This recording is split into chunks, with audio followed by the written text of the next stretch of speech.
Committee was convened. We met several times, and to be honest, I honestly don't know the count, several times. And we will continue to meet as this work moves forward. But what that committee did, and it's up on that slide, at the bottom of the slide, they worked to integrate the recommendations of the vulnerability assessments, and basically they were going back and forth between their building safety team, and building emergency response team, and then back to the district one, and then back to their building one, so that the dialogue was a two-way. The buildings were advising the district committee, and then the district committee was also advising the buildings. It became a really dynamic kind of dialogue.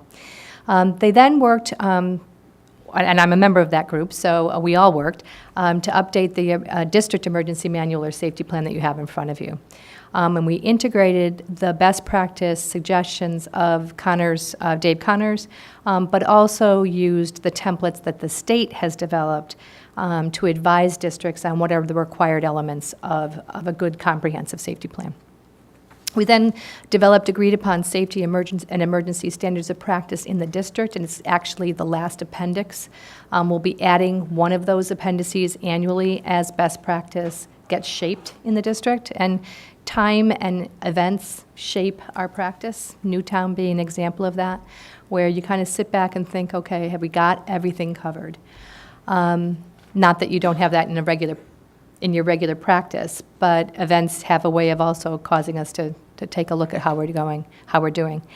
And then that emergency response committee, as I said, encouraged communication regarding safety and emergency procedures between and among buildings, which really was fruitful conversation. It was perhaps the most important part of the work, actually. So why do we have to have a district emergency response manual or safety plan? Well, it's mandated. Commissioner's regulations mandate it. The SAFE legislation that came in 2000, which is Section 2801-A of the education law, also mandates that we have a safety plan.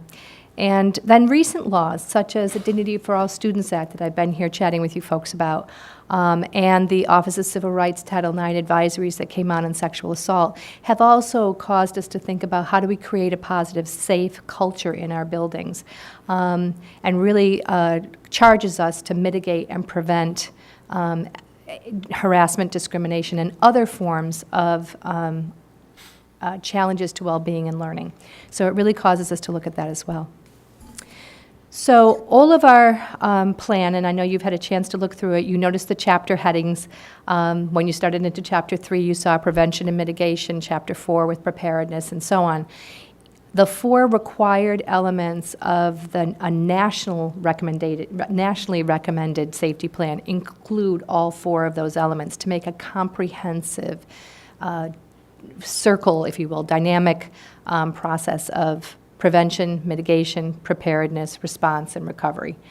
And in each one of those divisions, the district has focused on developing annual either tabletop drills, orientations for staff, and so on, so that in each one of the areas we have practice elements, if you will, if that's the right term for it.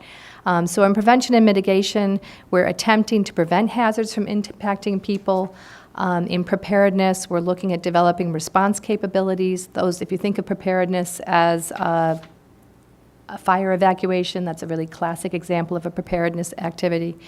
In the response, we're working with our teams to have building emergency response teams that are have identified folks on them, and that practice doing response. We did a pretty large one with our community responders a year ago, and we're going to be again doing that one this year. And then finally, a recovery that includes evaluation, and I highlight that because that's the phase we tend to skip. You kind of get through the event, you're into recovery, and then the sitting down and saying, well, how did we do? That part is hard to sort of slow yourself down when you've got to refocus again. So those are the 4 primary areas of the safety manual, and you'll see in the response portion, it's very long. There are all sorts of hazards that we're mitigating, from radiation exposure and gas leaks and electrical problems and tornadoes, and I mean it ranges everything from that to an active shooter. And then in the district emergency response manual, we're also required to highlight how we follow the National Incident Management Systems command structure. Following Katrina, significant work has been done across the country to allow schools, hospitals, police, emergency ambulance, fire, and so on to work more collaboratively together during a crisis. Most of our administrators have been trained, and we're going to have a few new ones on board, so we're going to have to do additional training. But most of our administrators have been trained in the National Incident Management System, the two that are primary focused at schools. It allows us to know how do we pass the baton to emergency responders, when do we do it, how do we do it, what do they need from us, and vice versa. So in the manual, you'll see incident command charts that are nationally defined, and then you'll see appendices on how we interpret that here in Penfield. That is, I hope we never have to actually employ it, but that's also part of what we drill. So then where do we go from here? Well, the next steps in 2014 and 15, the District Health and Safety Committee that oversees all of this emergency work will continue to oversee all elements of safety and emergency preparedness. Their charter was just renewed this past year to emphasize that charge. And then annually, they will review and revise the District Emergency Response Manual. We're building it into a calendar of meetings so that the District Health and Safety Committee will be on a regular basis reviewing parts of this manual, so it doesn't become this very overwhelming task to do the whole thing. And then the second piece that we're going to be continuing, and I've already talked a little bit about it, is the District Emergency Response Committee. That's those stakeholders from all buildings coming together to share their insights from their own building, their challenges from their own buildings, and to share resolution. Just to give you an example of one that was so powerful, one particular building had an average response time on a fire evacuation of about 12 minutes. And it's because they were trying to track, the actual classroom teacher was trying to track the students that they were responsible for, which makes great good sense, except for many of the students aren't with the actual teacher, classroom teacher, when the event happens. They might be in a reading teacher class. They might be in a speech-language pathology therapy session. And so just by switching it, the person who was in charge of the child at the time would be the one that was in charge of that attendance, lowered their response time by a great deal. And that was suggested by one of the other buildings that has the same challenge. So it's just powerful dialogue. It's just really very, very informative dialogue. So they're going to continue to meet regularly. We're probably going to meet, not probably, we've all discussed it, we are going to meet more frequently in the early fall to try to integrate some of this information into their manuals. And then hopefully it'll come down to probably a quarterly meeting in the future. But right now, we're not anywhere near that yet. And their charge is to annually revise their building plans to keep them in concert with the district manual. And then finally, the building emergency response teams and building health and safety teams will continue to contribute to the work at the building level, reviewing their plans and making sure that they're up to date. So what we're hoping, as I said, is to create kind of a dynamic circle where the district has work, the buildings have work, and it continues to inform each other rather than have some siloed individual plans.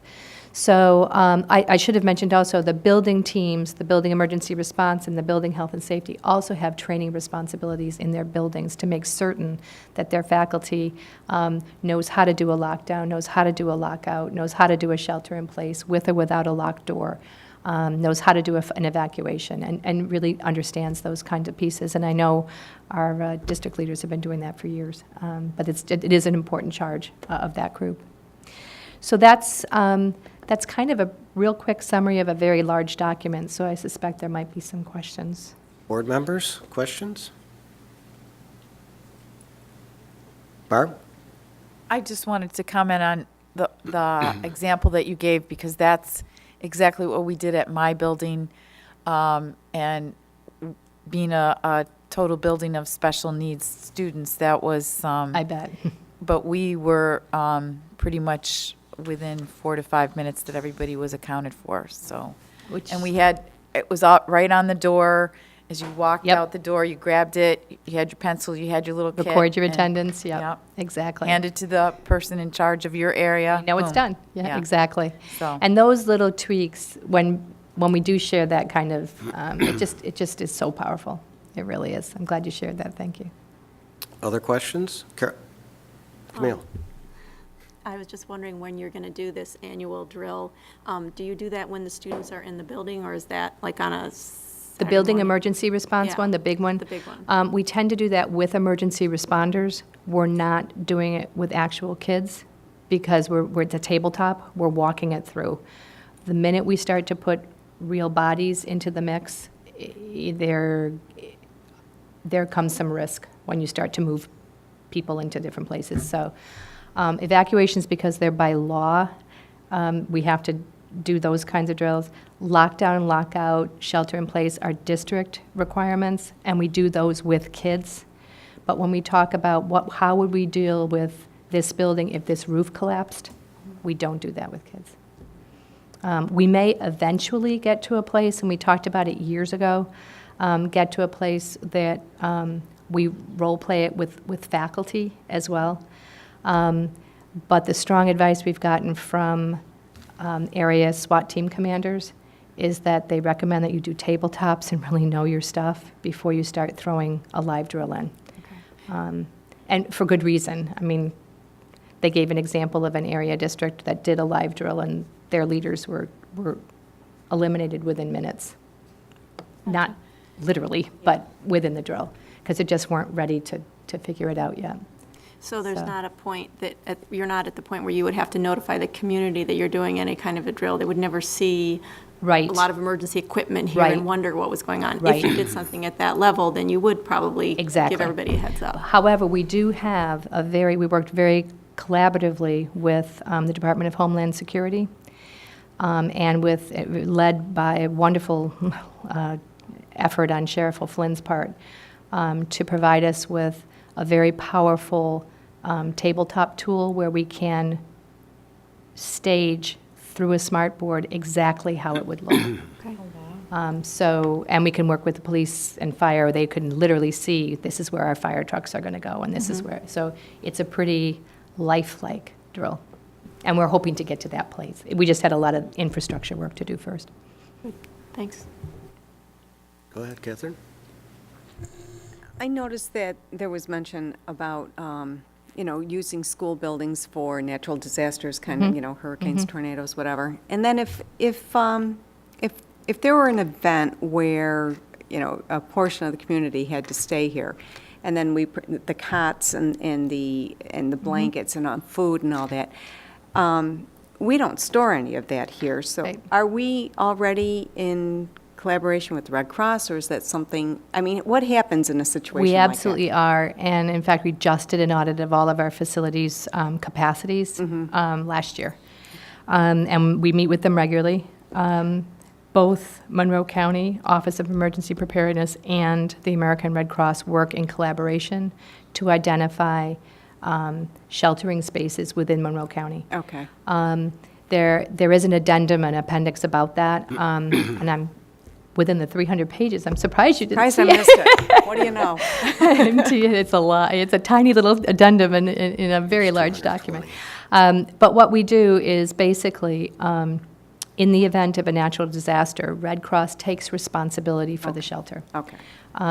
They also take responsibility for returning it to the district in a way that we can use it. So they're pretty careful about, for example, we did a very long tour through the building, and we walked into the auditorium, and it's quite a lovely facility. And they looked at it and said, only under dire circumstances are we coming in here. We've got to figure out another way to put people so that this doesn't get damaged. Yeah, okay. So they're pretty cautious about it.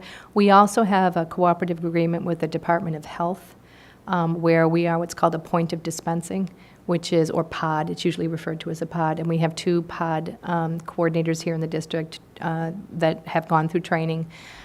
In the event of some kind of like Ebola virus Yeah. or something like that, the building, this building also becomes a point of dispensing for the Department of Health where inoculations and various kinds of medication can be delivered. And they have quite elaborate plans on how they bring cars in and out through the back, and, you know, nurse systems that would do inoculations before people even got out of the car and things like that. Oh, wow, okay. All right, thank you. You're welcome. Okay, anything else? Sue, as usual, thank you for the great update and everything you do in regard to all of our preparedness. So You're thanks very again for welcome. coming. You're very welcome. Have a great night. There being no further questions or comments, I declare the public hearing closed. Thank you. Before we do our Pledge of Allegiance, the Penfield Central School District community, I would like to note, has lost one of our members, and we extend our sympathies to the family and friends of Trevor George, a student at Scribner Road Elementary School. And I'd like to offer a moment of silence to be observed in celebration of his life.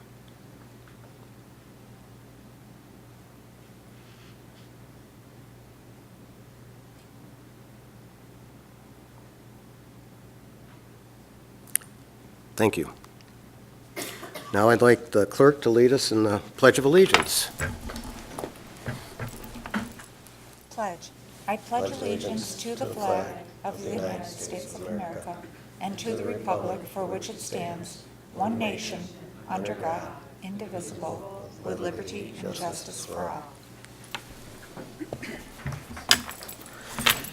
Okay, board members, you have in front of you the agenda. If we could have a motion and a second that the agenda for Tuesday, August 26, 2014 be approved as amended. So, second.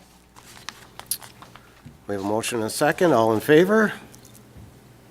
Opposed? Thank you.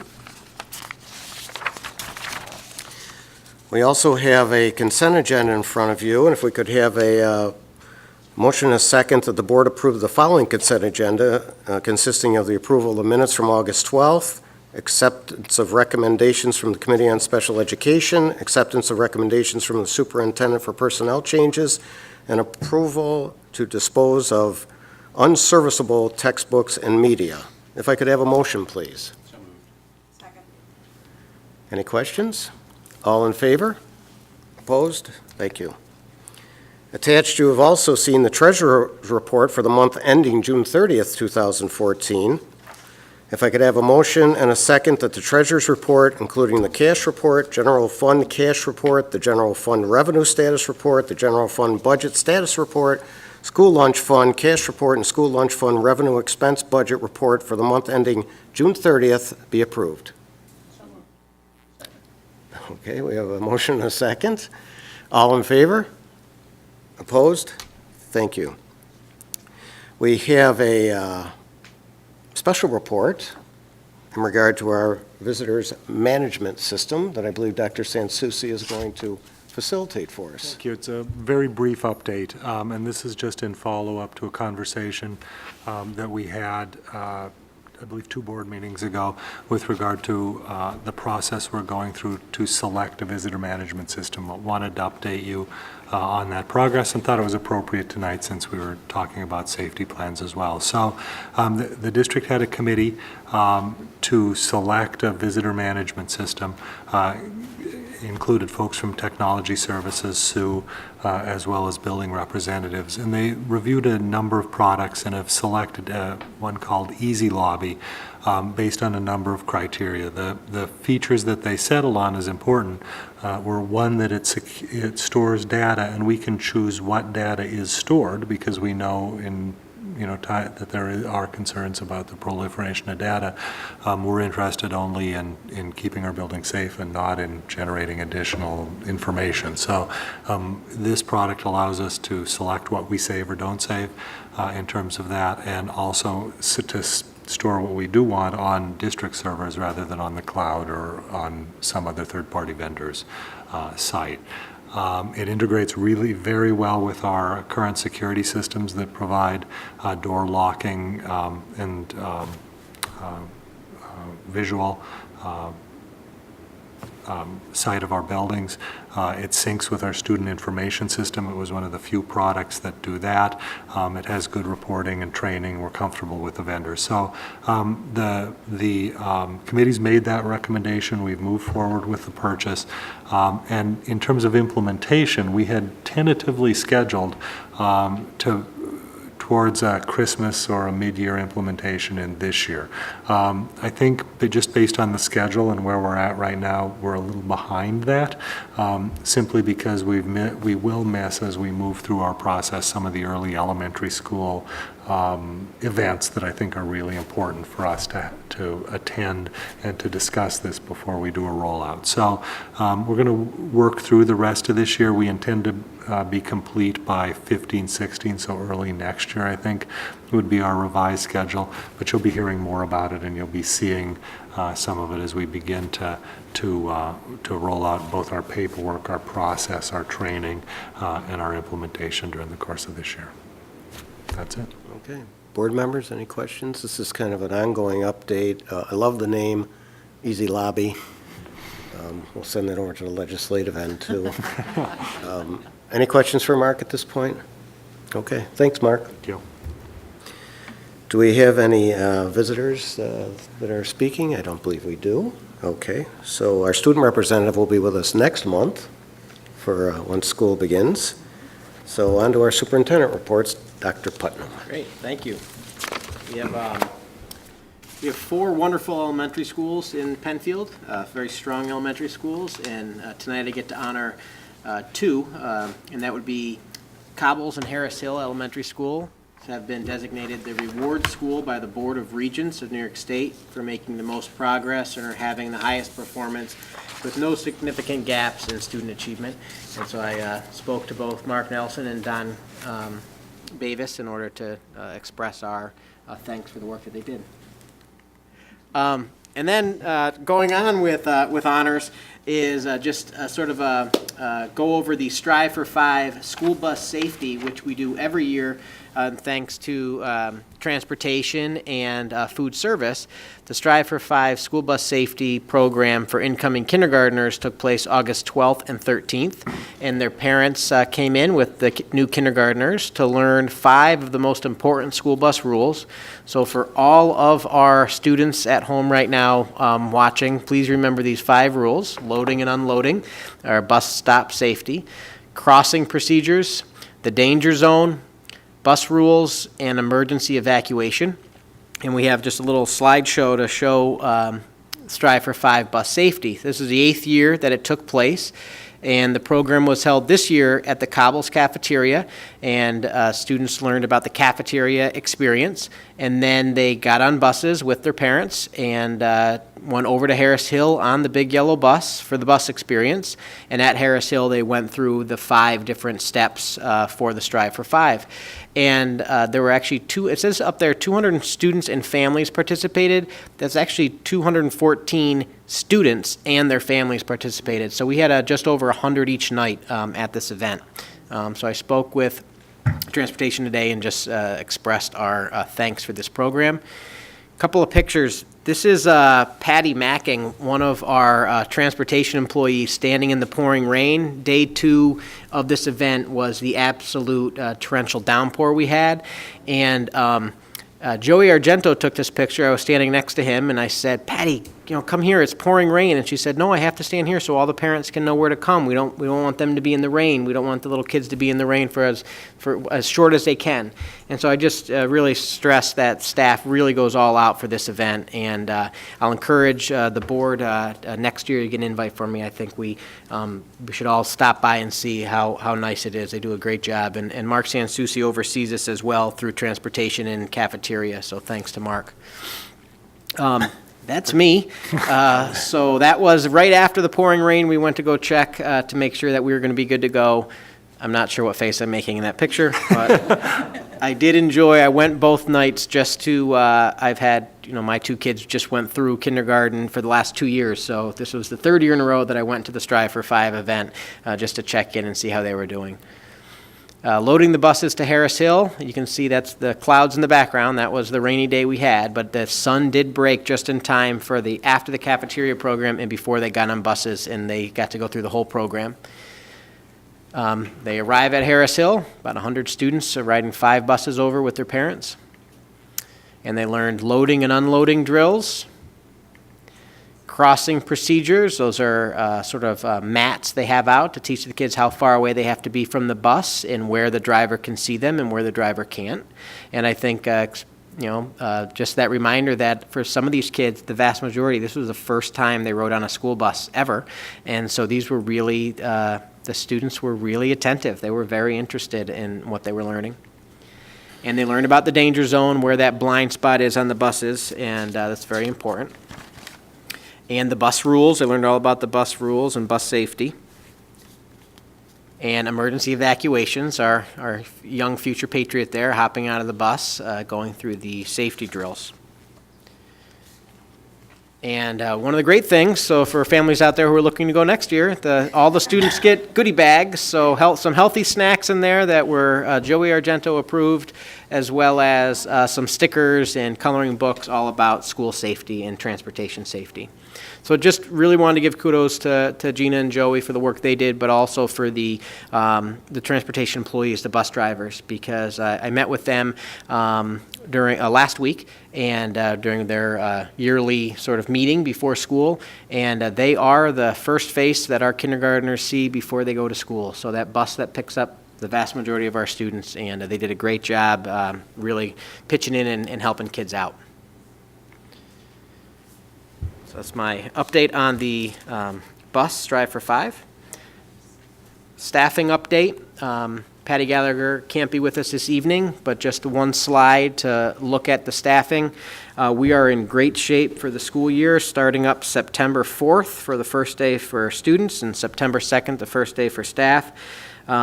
We are in the process now of hiring an assistant principal and a director of humanities, the 2 administrative positions being filled. Just want to note, if you take a look, it does say a lot about Penfield Central Schools. We had 77 applicants for 1 assistant principal job, 24 for the director of humanities, and then you can take a look at the third one there, elementary positions. We had to fill 6 elementary positions in the district, and we had 918 applications. And all 6 of those teachers are hired. Enrichment specialist, we had 382 applications. Only a very small number, 4, were certified as enrichment teachers, and we did hire that position as well. I'll go down to elementary reading. 1 position we needed to fill. We had 401 applicants. That's a 1-year long-term sub position that we hired. We are still working for .2 math. Interviews are scheduled for Thursday. And then teaching assistants, we do have a few more teaching assistants, and those interviews are at the end of this week as well to final out. But just a great spot to be in around having all of our main key positions filled or very close to filled right before the school year starts. And I will turn it over now to Jim for a summer update. Thank you, Dr. Putnam. Sorry, it's coming. Often the perception is that summer is a kind of a bit of a downtime for school districts, and I thought it would be important for the board and for the community to know all the great things that were going on here this summer involving both our students and our staff. So just a pretty brief update, but one focusing on the various summer school programs that were going on during the course of the summer, and then a second around all of the curriculum and professional development that was ongoing during the course of the summer. Starting with our summer school programs. We do offer annually an extended school year for our special education students. We have 2 different programs. One that is considered related service, which focuses on math and ELA. And then we have a second that is a self-contained program that is very similar to the regular school day for our students. Students in grades 1 through 12 participate in these programs. And this year, we had about 100 students. We had 18 teaching assistants and 21 teachers, with Mr. Borman serving as the administrator for the program. And again, a 6-week program, really focusing on those core academic skills to ensure that our students don't have any loss over the course of the summer and continue to build their skills going into the next school year. So thank you to those teachers, teaching assistants, and Mr. Borman for continuing that program and providing outstanding experiences for our students. Again, it was at Harris Hill this summer. We expanded our summer literacy program. We had in the past an early literacy program for at-risk students entering grades 1 and 2. And we really looked at that and saw that we really needed to take advantage of an opportunity to expand that program. So we expanded the literacy side of that program to include students entering up to grade 5, and then we mirrored that for math. So at-risk students, Tier 2 and Tier 3 RTI students, were invited to attend what we called reading and math camps. And we had about 200 students participate and 23 staff members. Nicole Whitehead and Nicole Heinzler were the teacher leaders for those programs that took place at Cobbles Elementary. It was a 3-week program where students rotated in center-based activities. So really a student could participate in both ELA and the math side of the program if scheduled properly, and really bolster their skills in the early part of the summer as well. And again, thank you to the teachers involved, and that was a great program. They also used one of our new assessment tools, the iReady system, which is an online diagnostic and progress monitoring tool, and also has an online teaching and instructional component that was used on the math side as well as one of the centers. And great feedback on that, great data from that that's then also shared with the teachers to start the school year. So a great program. We're happy that we were able to expand that to include more kids. Penfield High School hosted our regional BOCES summer school program and our partnership with BOCES and several other East Side school districts. And we really appreciate the help of the high school staff, and in particular Mr. Hennick, who is really the lead contact with the summer school program and the administrative staff from BOCES. And in that program had 600 students here through the course of the summer in grades 7 and then 9 through 12. We had approximately 200 students from Penfield participating in opportunities over the summer. So it's great to be able to have that. Obviously, we really appreciate the work that Alan McNiff and his staff do and the flexibility that they provide between our own programs, town programs, BOCES programs in our buildings. It certainly is a challenge for them to do all the work that they need to do over the summer, so we appreciate their flexibility and hard work in that regard. And then we also expanded our hybrid health program.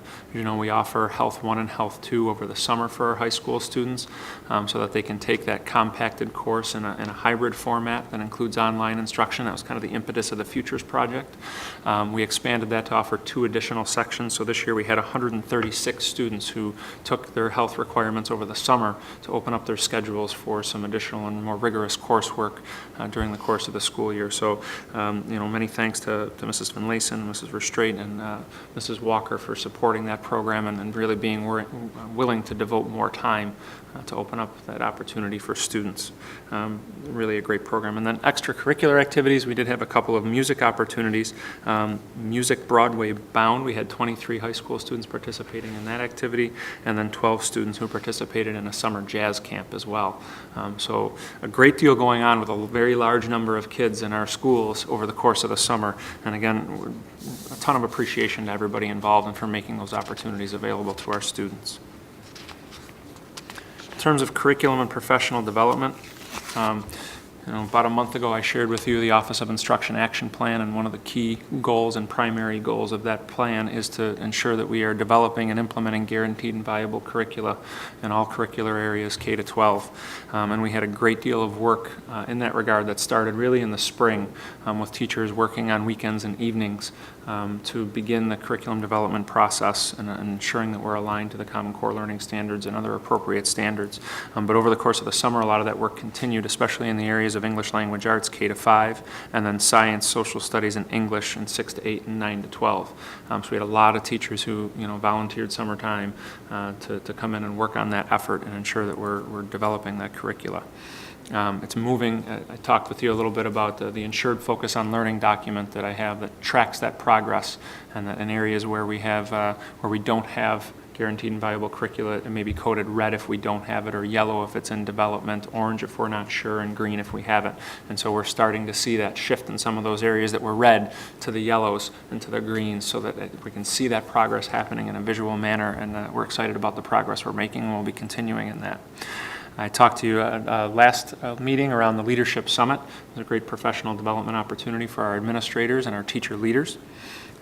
Following the curriculum development work that was done, we had curriculum boot camps for teachers, kindergarten through 5th grade teachers, that took place about a week and a half ago. And they had 3 hours of math boot camp per grade level each morning, and that was followed by the ELA boot camp in the afternoon, so that all the teachers, not just those who participated in the curriculum development, but all the teachers at those grade levels had opportunities to come in and see the adjustments that were made and have input for further adjustment. Also involved in those discussions were things like report cards and assessments as part of that process as well. And then we did a follow-up day for teachers who couldn't attend the individual grade level days of the boot camp. There was a make-up day where we just did kind of all grade levels together in the morning, and then I think they did primary in the morning, and then opposite the intermediate grades in the afternoon for ELA and math, so that we could try to catch up anybody who couldn't participate. We had great participation in the boot camps, and a tremendous thank you to Leslie Maloney and Nicole Whitehead and Kristen Williamson and Jonna Wright as well for organizing and running those boot camps. It was a great opportunity for teachers to dig in and really be prepared for the start of the school year and hit the ground running with some of the changes that were made. Then we had our new teacher orientation, which took place week before last. We had about 17 teachers who were there. We had the opportunity to really indoctrinate them into the Penfield way, talking about our mission and vision and core beliefs and commitments, talking about professional learning communities, our district procedures and processes, and really get them off to a good start. They got their laptops and their network access and email addresses, went through some strategies around classroom management to ensure a smooth start to the year, had opportunity to talk about the shifts in instruction that are tied to the Common Core learning standards, to really give them a great foundation to move forward. And Lynn Rainey, that is one of her key responsibilities. She does a great job preparing for that, puts a lot of time and effort into preparing the new teacher orientation. But again, we had help from other staff as well. I had the opportunity to present to the new teachers, and Leslie Maloney talked a lot about the Common Core instructional shifts, and Kristen Williamson did some work around the classroom management piece as well. So again, a huge thank you to everybody who was involved in the new teacher orientation. The feedback that we saw from that was great. We really, I think, did a very good job as a group of accomplishing the goals we set out this year for new teacher orientation. So the board is aware there's follow-up for our new teachers in each of their first 3 years. They have 4 additional days during the year. If you're a first-year teacher, if you're a second-year or third-year teacher, you have 2 additional days of professional development during the course of the year, in addition to a mentor for first-year teachers, a veteran teacher that's assigned as a kind of a liaison, or a peer for our second and third-year teachers. So a great deal of support there to ensure the success of our newly hired staff. And then more general opportunities, typically we have a lot of BOCES summer workshops. This year, one of the really hot topics was the close reading and text-dependent questions, which are a big part of the Common Core Learning Standards.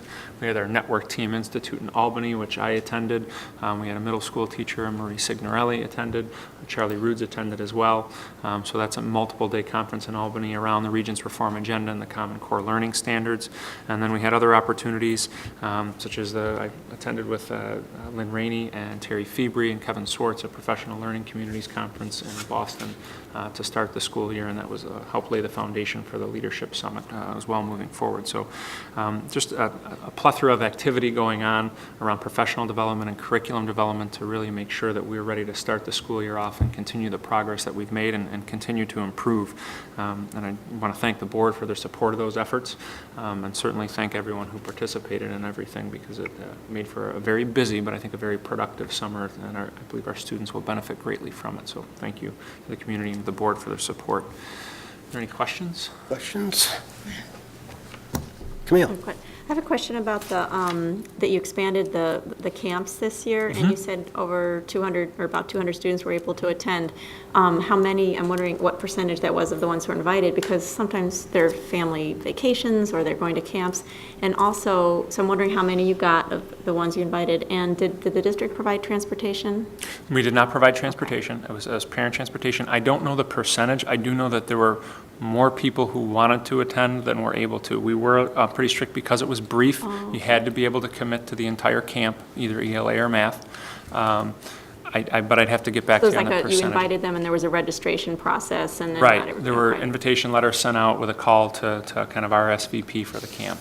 But I can get back to you on the percentage of students that attended based on invitation. Yes, Barb.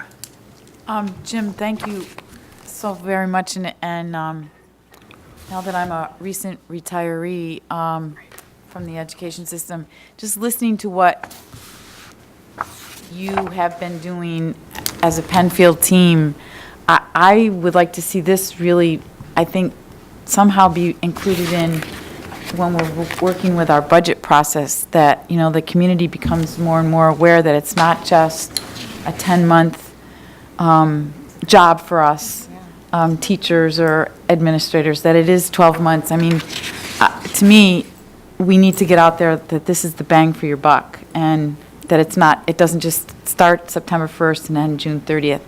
What you've just presented is amazing and exciting to hear that this is being offered for all of our Penfield students, so thank you. Thank you. I'll take credit for the presentation, but the credit for the actual work goes to the teachers and the organizers of the events, because they did a great job. They really did. Any other questions? Well, and I think it's reflected, as we know, we were ranked number 1 in the New York State assessments in the 4th grade math. So certainly our public should be aware of that if they're not, and that's again a tribute to everything that happens behind the scenes, as we say, but it's not easy to be number 1 in today's world in math, particularly 4th grade. So Right. I think a big congratulations goes out to all of our staff and teachers for what a great achievement. So thanks, Jim, for everything, and we look forward to seeing more. Anything else, Dr. Putnam? That's it for now. Okay. Under board business, we do not have a facilities or financial or policy review reports, but I did want to note, Mark, the work at Indian Landing is going along tremendously, I mean, with great speed. So whatever Alan's doing to move them along, the residents have been fairly pleased with. It's just amazing how fast that's going. That, we've had, well, I'll be providing the board at the next board meeting an update on summer construction, so, and Alan will be here to go through, you know, this has not been a perfect summer. We've had a lot of work going on, but Indian Landing was certainly a success. That proceeded smoothly. I'm not sure if the contractor's done buttoning up yet, but I know that they're in the final stages. So that did go very, very well. It was Villager Construction worked very well with us, with the community. They did a great job. I'll pass on the word that the residents are pleased that the disruption is minimal and the work is quick, so thank you. Appreciate it. Our next item is on our intermunicipal agreement that we heard last month from Mark about, McSkip as it's known. The McSkip program, the Monroe County School Kids Influenza Prevention Program, is a partnership between the Monroe County Department of Health, University of Rochester Department of Pediatrics, and several area schools. The program is designed to improve flu immunization rates in school-aged children through a voluntary in-school vaccination program, as we heard last month. This program has been presented at a prior board meeting and has been discussed with the building principals, and approval of this resolution is now recommended. Whereas it is the desire of the Penfield Central School District to participate in the Monroe County School Kids Influenza Prevention Program, McSkip, thank God it's McSkip, and in cooperation with the City of Rochester and Monroe County Department of Health, therefore be it resolved that the Superintendent of Schools is authorized to enter into an intermunicipal agreement to execute any necessary paperwork for participation in the McSkip program. If I could have a motion and a second, please. So moved. Second. Second. Any questions? Everybody remembers McSkip? Go ahead, Catherine. You already said it, but I want to reiterate that this is voluntary. It is It voluntary. is voluntary, okay. Just making that obvious. Absolutely. Okay. Thank you. Any other questions? All in favor? Opposed? Thank you. We're on to President's remarks. Moving right ahead here, and I just would like the community and everyone to remember that before our next board meeting on September 9th, we'll have a Meet the Superintendent event at 6:30, and the public and board members and friends and relatives are all welcome to come and join us, as well as staff, prior to our board meeting. So everybody, please mark that down on your calendar, and let's have a great turnout for Mr. Putnam. Well, I'm sorry, what was that? Dr. Putnam, yes.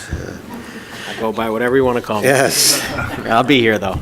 Is there any unfinished business to come before the board? Any new business? Okay. If I could have a motion to adjourn at 7:50 PM? So moved. Second? All in favor? Thank you. Meeting's adjourned. Nice job. Thank you.